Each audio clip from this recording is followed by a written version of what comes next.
Okay, so let's look at this example together. Rotate the region in quadrant 1 bounded by y equals 4 minus x squared about the x-axis.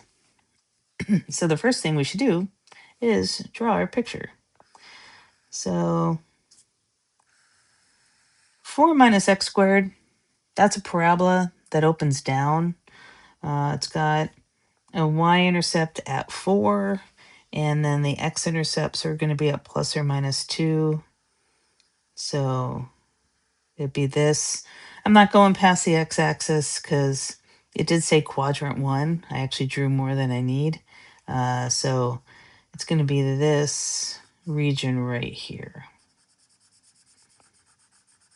In fact, maybe I'll go ahead and get rid of this part. So there's our region, and we're going to rotate about the x-axis. I would recommend also doing a little indicator like this to indicate where your axis of rotation is. It's just a nice visual when you're going back and checking your work. And then think about which way am I going to draw my representative rectangle. And remember, it's always perpendicular to the axis of rotation. So in this case, we're going to go vertically. Okay, so the formula, well, actually, before we get to the formula, think about, is this a dx or a dy problem? Think about where your representative rectangle is. And because the thickness of the rectangle goes along the x-axis, this is a dx problem. So the formula then for volume by a disk, and this is a disk because everywhere you draw that representative rectangle, it's going to touch the axis of rotation. So we are going to do a disk. So the formula is pi times the integral r squared, and in this case, it's a dx problem. So we have to find r. Once we know r, then we're on the home stretch. So r, in this case, because it's drawn vertically, r is going to be top minus bottom. So I'm going to put top minus bottom. Now let's just do one last little check here.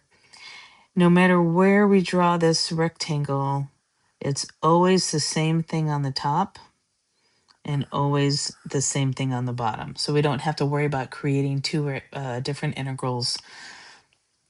So along the top, we have y equals 4 minus x squared. And along the bottom, we have y equals 0. So our radius is just going to be 4 minus x squared. And now we have everything we need. All we're going to do is plug in radius into the formula, and we'll get our answer. So the volume is going to be pi times the integral 4 minus x squared dx. And now we just need our limits. So think about your limits of integration, what they would be on this. So remember, we want to look at the shaded region. And the shaded region starts here at 0 and ends right here at x equals 2. So our limits of integration are going to go from 0 to 2 because it's a dx problem, so we look along the x-axis. And so that would be it. Let's go ahead and just finish this up and solve it, but the solving is pretty straightforward. Think about, actually, I would encourage you, go ahead and pause the video right now and try working it out by hand. It's good practice.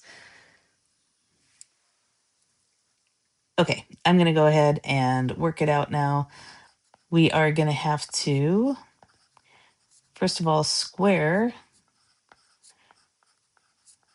what's inside, whoops, to the 4th power. And then we can use power rule. So I'll have 16x minus 8/3 x cubed plus x to the 5th over 5. Oops. And we're going from 0 to 2. Plugging in the 2, we'll get 32 minus 64 thirds plus 32 fifths. And then we plug in the 0, we get minus 0. So let's see here, 32 times 15.